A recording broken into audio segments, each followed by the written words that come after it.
Well, welcome to the 5 a.m. grind. RS, what's up, man? Nothing much. What's up with you? Yeah, it's good. It's good. You know, the life of a business owner. A little bit of stress every day. Some fires here, some fires over there.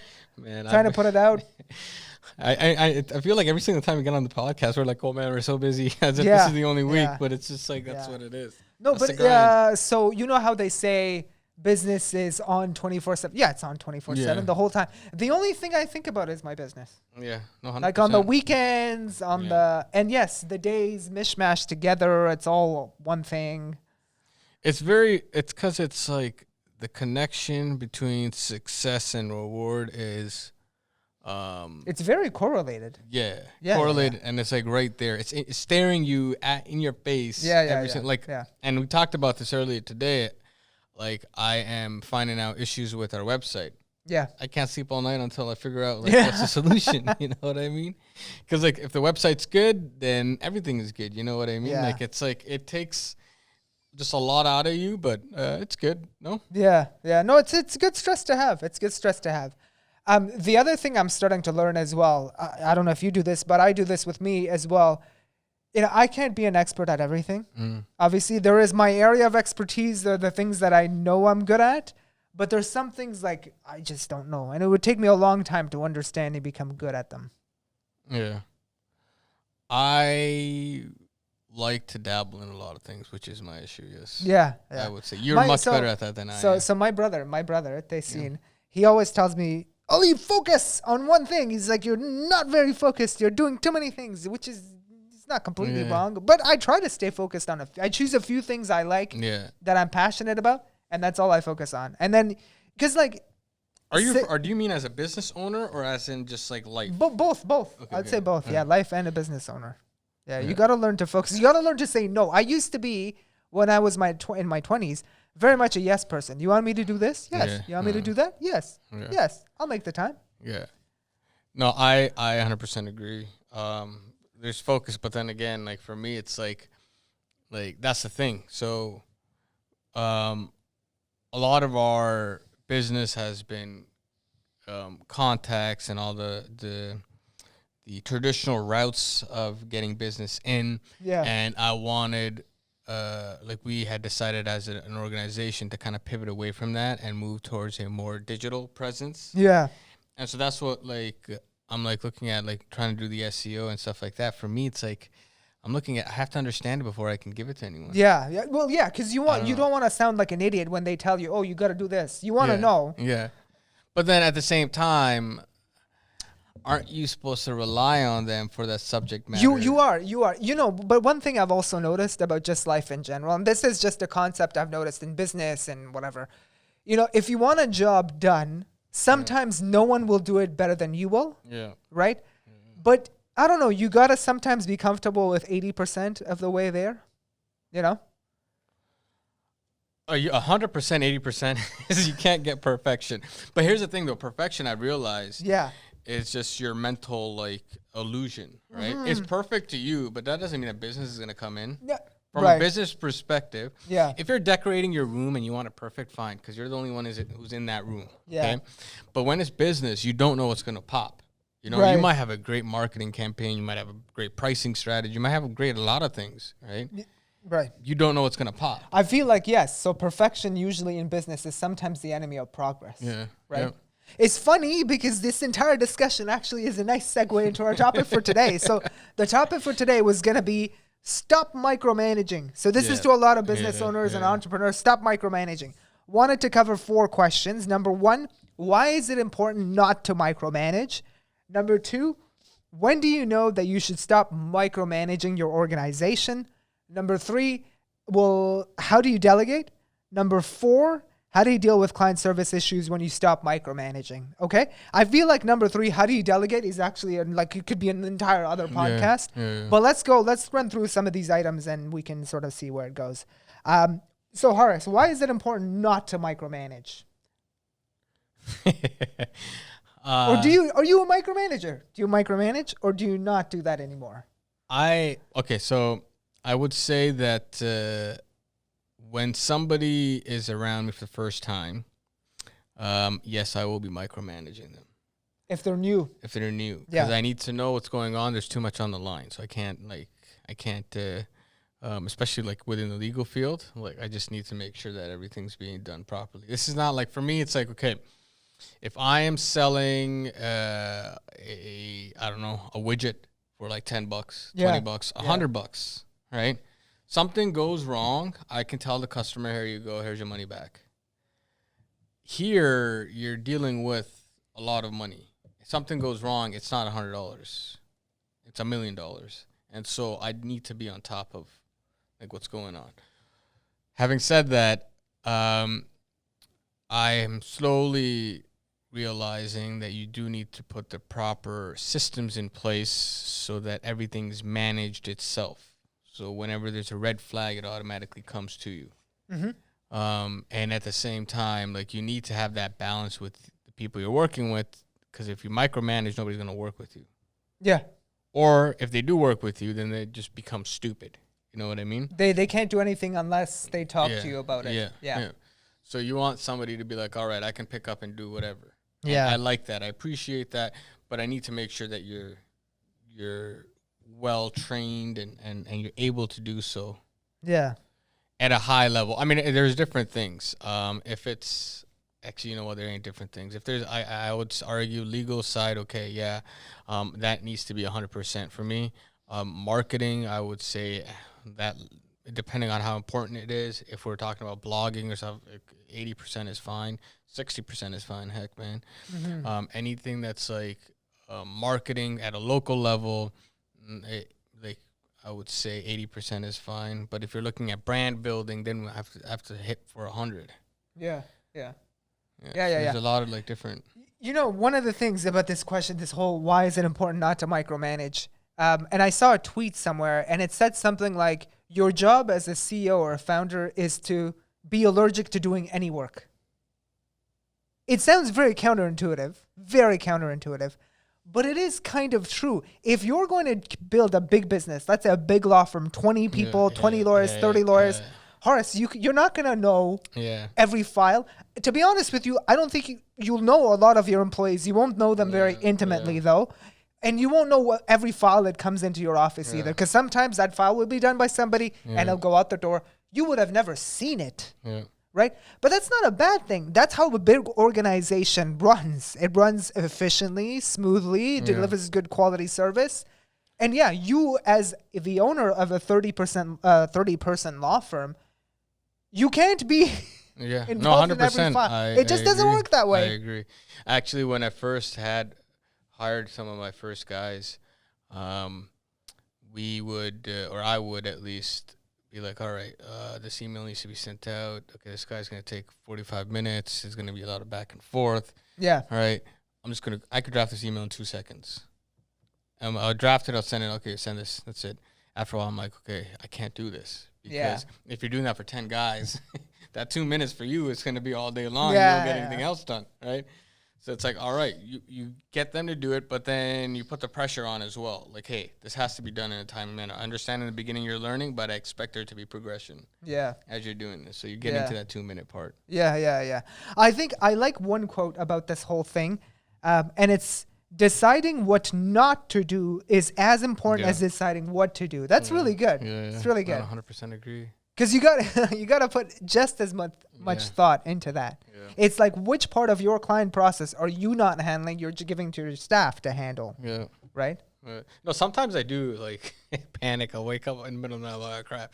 There's certain things I don't even know what's going on because somebody else is handling them, and then I have to kind of like, it's for me, honestly, it's an ongoing process, even to this day, where I have to trust people with greater and greater responsibility. It's the same with me too. Yeah, it's not easy. It's not easy to trust. It's very tough. Yeah, it's very tough because especially like when that client says, "Oh, this wasn't done," it like hurts me personally. Yeah. Right? What I've done is, and this is a good example, where like before, if I'd sent out emails, a client said something wrong, then I would have to take the blame, even though the person that's working for me may have sent out the email. Now I say, you draft the email, right, and you send it off. When an issue comes, hey, you figure it out. What was wrong here? What happened? Right. And I would. and I found this to work effectively. I'd be like, all right, like this issue's been created.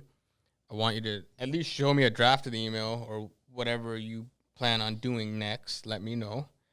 And so that if there's anything serious, then like I'll let you know that you shouldn't be doing this or this is whatever. But let me see what you have.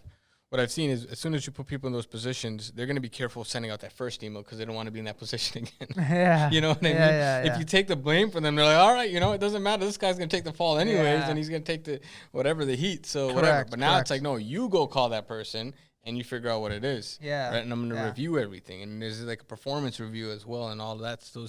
It's good to pass on the responsibility to your employees so they can feel how it feels to get that email from a client, etc. Interesting. I like that. When do you know? So my question number 2 was going to be, when do you know that you should stop micromanaging in your organization? Is there a certain point for you? You're obviously ahead of this than I am. I'm a relatively new business owner. But in terms of you, when did that sort of moment come to you where you were like, okay, I got to stop micromanaging? Was it like a goal that you had, a certain scale you wanted to reach, and you're like, okay, if I need to get there, there's no way I can manage. Yeah, like I mean, if you have a certain, for me, I have, what I try to do is, I look at like where I want to be. Yeah. So where does this business have to be? Correct. Okay, if it's here. What is it kind of looking like? And I don't even know what it's going to look like because you can only guess because you're not there. It's easy to sit back and be like, oh yeah, so it'll be like so perfect when I'm in that, but it's not, right? So you're thinking, okay, well, if our firm's doing X revenue per day, like you said, you can't see everything. So what do I have to do in order for our firm to establish a certain level of quality? Mm-hmm. And me not to look at things and like what am I supposed to be focusing in on then? And then I backtrack and I say, okay, if I want to be there, what's the next step today that I have to take? So what I found out was, in the long run, I as a co-founder of a firm, the only things that you're looking at is more high level strategy, strategic decisions.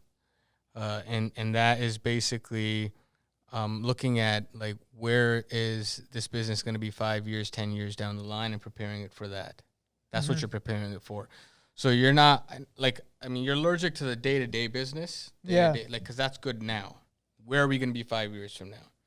And the reason that you're the only person who is in a situation to understand that and make the best decisions is because it's very easy for anyone on the sidelines to be like, hey, you know what, 10 years, this is what's going to happen, and then that's what's going to happen, and this is, like, I read it in our article, and all yeah. That's all that. That's garbage, man. The people who do not have their own business and they're reading and they're like, what's going to happen? It's just theoretical for me. Right? Yeah. If it was that easy, those very people who knew where the market was going, wouldn't you put your money behind where you think it's going? You know what I mean? Yeah. Like, there's money to be made. Wherever there's change or a shift, any volatility, that's opportunity. Mm-hmm. You got to jump in. So if you're so confident, then jump in, right? So as a business owner, though, you have to look at, the constraints, the monetary constraints, the supply constraints. We talked about supply chain earlier last week. And then you look at just your employees, you look at organizational culture, HR, shifts in government policy. There's so much stuff that goes into this. And it's not something that you could just read an article. You have to be living, breathing, sleeping this. So it almost becomes intuitive where you kind of are trying to see where is it going? Because it's like Wayne Gretzky. You're not skating to where the puck is right now. You're skating to where it's going to be. Yeah. No, it's very interesting. Very interesting for sure. I think with me as well, when do you know you should stop micromanaging? You said goals, revenue levels, all that stuff. The other thing I guess you should check, and something that I'm very cognizant of as well, is you got to have the right processes in place as well. Yeah. Just to make sure that, yes, okay, you can get to that stage that, the things that you really care about aren't really going to suffer. I'll go back to that. And again, we discussed this at when we kicked off this episode, this podcast. But you remember that episode we had from the interview we had with Mohammed Faki, the founder of Paramount Foods, he told us, like, my goal now is not to have the best hummus, but like the 80% best hummus, right? Because it's consistent, scalable, and repeatable. That's the important thing. Yep. You might take a little bit of like a hit in like quality of service, but you're able to deliver like a good amount of quality more times, which is important when you're scaling. And I agree. And you'll have to figure out, though, here's the other thing. You're going to have to figure out like where you're cutting that 20%. Yeah. Right? Because that 20% can't come off from like, in accounting or even in our real estate side. Yeah. We cannot have a 20% less efficient accounting focus, as like there's so much money going in and out of our accounts that we need to know where every single penny is. Right. We need to have that. Document drafting and all of that has to be there. The only thing that 20% can go down is the number of touch points that we have with the client. Yeah. And the quality and the length of touch points. Correct. In order to scale, that needs to like go down. Right. And I 100% agree. So I think you bring it down 20%, but you also like you're not going to replace chickpeas with red beans. Yeah. Right? Yeah. And like really, like you have to really figure out where that 20% is being shaved off as well. No, it's interesting points. Did want to cover question number 3. How do you delegate them? So I'm putting this on from a very practical perspective. How do you actually delegate? How do you sort of navigate that? Being able to delegate. I don't know. I think I take it one step at a time. If there's like an iceberg of stuff to do, you chip away slowly. Yeah, you chip away, and you're like, all right, what's this person? You also have to assess the individual and be like, all right, this person's like strong in verbal communication, weak on email. So I will push the stronger, like the verbal stuff faster while working on the email, right? And so I'd look at all of these things, and then I would kind of figure out step by step what's like the best way to give this person as much work as quickly as possible. Yeah. No, interesting. I did have another good quote on delegating. It says the inability to delegate is the biggest problems that managers have. Exactly. How would you approach delegating? Yeah, same, very similar approach to you. Because I also have like this issue with micromanaging where I'm like, I need to touch everything because it's my work. It's a reflection of me. My firm is my baby, et cetera, et cetera. But yes, I think I would give pieces away to a particular person, to an employee, and then slowly start to trust them. And then I can give them the whole thing and then eventually let them go. One of the things about hiring as well, which comes from another quote here, which says that hire people that are better than you are, then leave them. Yeah. I like that quote too. Like if you could do that in some professions and just hire, like let's say you're a lawyer, you specialize in real estate law, but let's say you hire an expert, I don't know, in divorce law or something. Yeah. I'm sure you would be like, okay, I want to grow this practice. If you're the expert, I'll let you do all the work, no problem. Maybe I handle some aspects of it, like brand building, client onboarding, sales, etc. But execution of the work, you're clearly better at this than I am. So why don't you go ahead and do it? Yeah. I like that too. Yeah, different domain expertise. Yeah, right.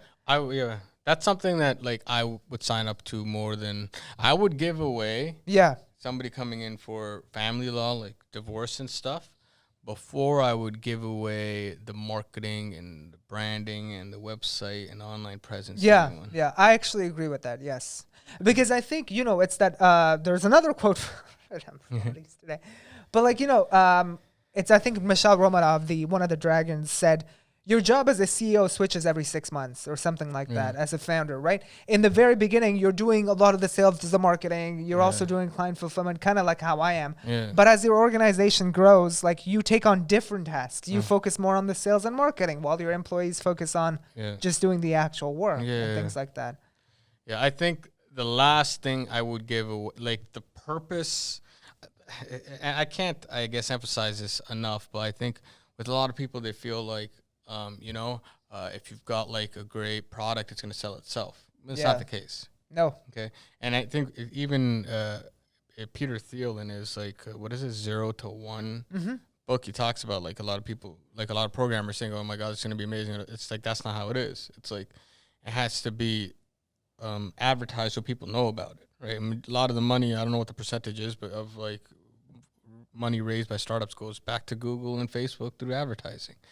But like the point is that very, very soon becomes a core competency, right? As opposed to the operations itself. So letting people know that my law firm practices real estate and this is what we do and all of this stuff and our services, I feel like is a greater or is more important for me as a core competency than fulfilling the service itself. Yeah. Because fulfilling the service is very streamlined. There could be changes, and we do changes internally to make it faster and differentiate ourselves from the market. But the know-how, like 80% of it is known in the public. But the marketing stuff, that is not. Because as soon as somebody cracks that, you become a dominant player, right? You monopolize that market. Correct. So for that, it's always core competence. I shouldn't be giving away my secrets, man. We should be charging for this podcast. Yeah. No, but I agree. Like the thing is, even for me as a sort of like my firm, for example, we do get clients that sometimes come to us for just tax returns. We can do those, but we don't claim to do tax returns more accurately than somebody else. Right? I'm sure if you go to another account, they'd be able to do the same job. We have our unique differentiating factors, though. Like we are more of an advisor to a lot of our clients. We sit down and figure out what is good for your business, how to increase profitability, how to grow, etc. That's the unique aspect we bring to a lot of clients that most accountants don't give to their clients, right? Because I think what clients are looking for, they're looking for that edge that you have, what is making you different than the other, services I'm looking at. And what kind of a brand and what are you aspiring to? How are you solving their problems? That sort of stuff as being just another one of this or just another one of those. Yeah, I think for service businesses like ours, actually even like any business, it goes down to communication. Yeah, like a lot of people can fulfill a real estate transaction. Or even like an accounting tax return. But it fundamentally boils down to a human problem. Yeah. You are speaking and communicating with another human, working with them to complete a task. Right? Correct. And how well you communicate with one another and how well you work together will determine long-term success than just the fulfillment of the task itself. Correct.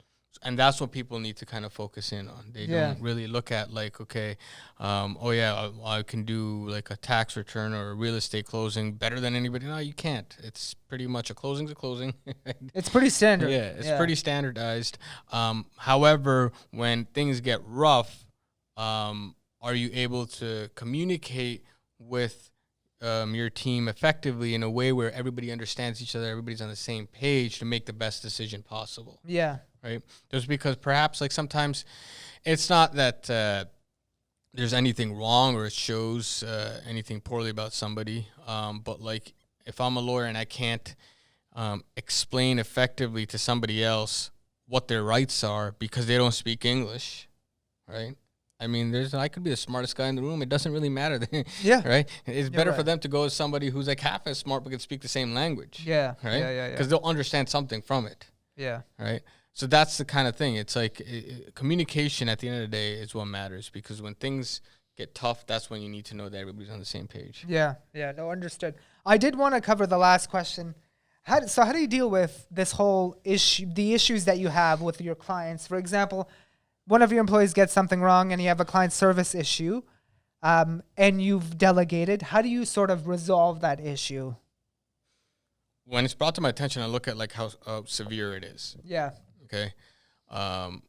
No matter what the client problem is, and I'll be very frank with you, majority of our problems are with difficult clients. Okay. It's just, I mean, I'm not, Yeah. there's a standard way. It's true. It's true. Some clients are harder to deal with them than other ones. Some people like, okay, well, I paid you and now I own your firstborn. It's like, no, there's this scope, right? Yeah. And then that's it, right? And so it's about like making sure, I think 99% of the time it boils down to this should have been communicated at some point. So that they weren't. Yeah. And we can't like imply that they know already. Now, a lot of times it is communicated. So we're trying to figure out what is the best way to communicate. Because legally, especially as lawyers, I could put it in an email and be like, all right, this is what we were doing. and they'll be like, all right, and that's fine, but they're not reading through the emails, right? So now, like, can they come at like and say, hey, you owe us something? It's really all in front of them. So what we try to do is we try to make sure that we communicate in a way where they actually read it and understand what's going on. Because you send emails to people don't read. They read like the first 3 lines and they're like, okay. Yeah. So they're like, oh, we assumed. I'm like, what do you mean you assumed? It's like right here. Right? Yeah, this is what, like, this is how everything goes down. Interesting. Can I ask you, because I'm personally curious about it, because like I said, you're further ahead on your journey than I am. Do you ever apologize? I will never say, hey, you're wrong. I'll say, and this might sound a little like deceitful. I don't think it is. I'd say, like, I apologize you feel that way. Yeah. Right? But we've kind of explained it right here. Okay. And here and here. Yeah. And so we've kind of communicated this several times. Yeah. Unfortunately, we can't do anything right now. So I don't say, hey, you're wrong. Mm-hmm. I'm not aggressive or confrontational. Yeah. No, agreed. So I'm apologetic like that, there's a misunderstanding on their part, but we've done our job. Right. How about when you make a mistake? Do you apologize then? Like, let's say it's one of your guys or something like that, and it's brought to your attention. Yeah.